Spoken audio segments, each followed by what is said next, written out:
the Zenith project is a very unique one. I was able to design and create and make my own project basically, and it was really cool. I knew about the Zenith project pretty early on because my older sister went to freestyle, and so from her I learned what it was. And even when I wasn't in freestyle and in my first year when I was a animation student, I knew I wanted some kind of excuse to write a song. So now that I'm a film student, I had to incorporate some film aspect into it, pre and post production. And so early on I came to the conclusion, okay, I'm going to write a song about nature and the joys of living a simple life, and I'm going to make a poetic documentary on Joseph, Oregon, which is this place my dad has a house at, and it's like gorgeous. I wanted to encapsulate how beautiful a simple life is and how important nature is basically. And then everything basically turned around when coronavirus happened, and like many other freestylers, I was forced to completely rethink my project. So I could still write a song, but I wasn't sure what I could film. I was going to try to go to this nearby beach town called Carmel, which kind of has this similar small town vibe as to Joseph. And so I was writing a song, but it wasn't going well. It was taking really long, and I just didn't feel it. And so I talked to Mr. T, and he helped me realize I needed to write about something I knew. And at the time, being stuck inside, I didn't know how to write about nature and these things that I wanted, and the message wasn't coming across. So he said, write about something you know.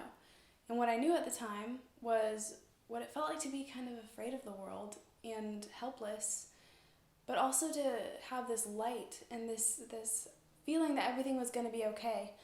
So that's what I started writing about. So I researched songwriting, I continued to research, and I made Spotify playlists of artists and songs that I liked the sound of, and lo and behold, I came up with my song.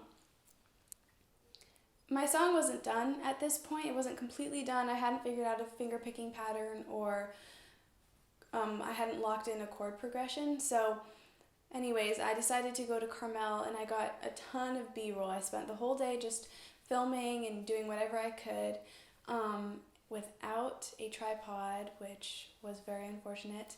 And then I came back and I finished the song and I edited it up, and it didn't turn out well at all.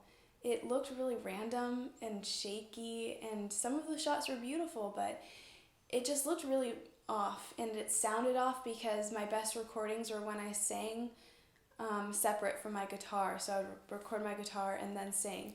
And so when I tried to line it up, it didn't line up perfectly because I wasn't on tempo and all this stuff. I sent what I had to Mr. T, and he said, okay, this is good, but we need more shots of yourself because it's me singing, and it's kind of about, and it ended up being about myself when initially my whole idea was hiding behind it.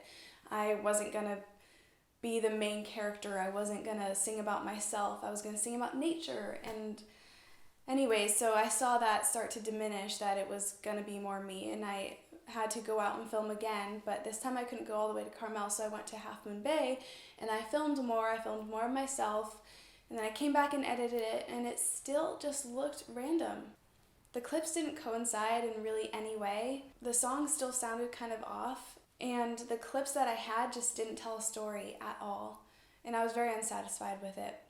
I talked to Mr. T some more, and he said, okay, we need to set you up for success here. So I needed to re-record my song and go basically completely new with my footage. This was stressful because not only was the project deadline coming up, but also I was about to move before the project was due. So I was going to lose Wi-Fi, all of my stuff was going to be in boxes. So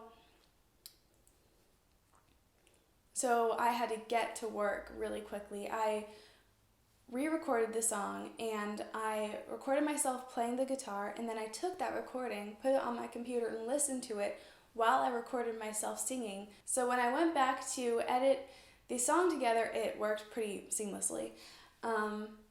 And now that my song was locked in and sounded good, the footage ended up having to be all me because the song is very internal, it's sharing my thoughts. I had to go down the music video route this time. The song needed a main character, it needed a story to follow, a face to put to these thoughts.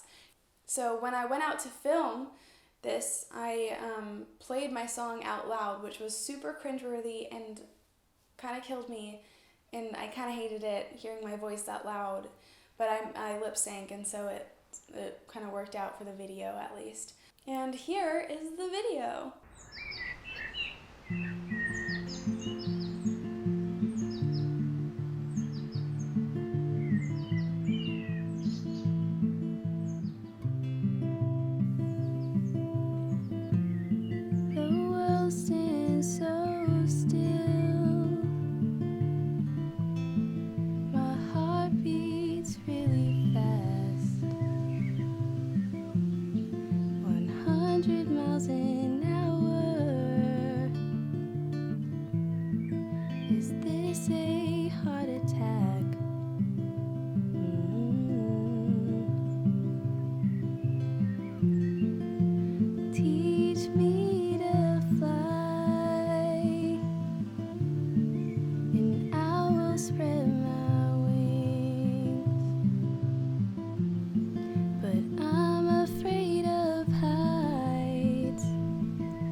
I'm so scared, I don't know what to do.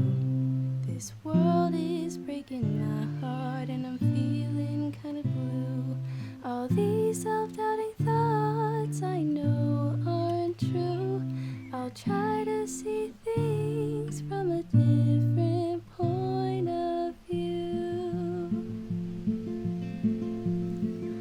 The world stands so still. It's honestly quite beautiful. Living my life as if I'm some kind of incredible.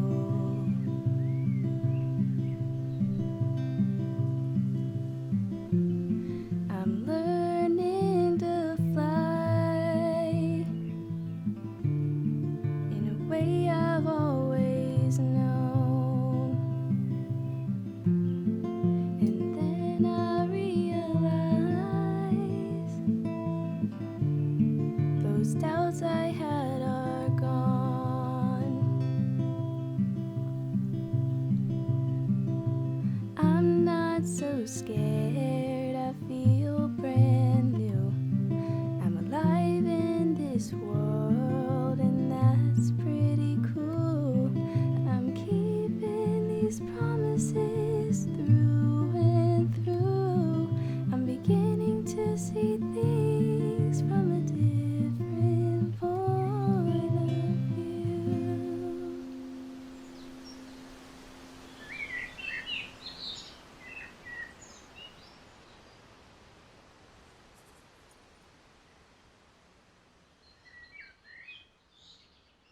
I saved this part for the end so that I'm not accused of poisoning the well, but I don't think I'm the best singer, and I don't think the song is that great, nor do I think the video is that great. I'm really proud of myself for how resilient I was during the process, having to scrap it and redo it so many times.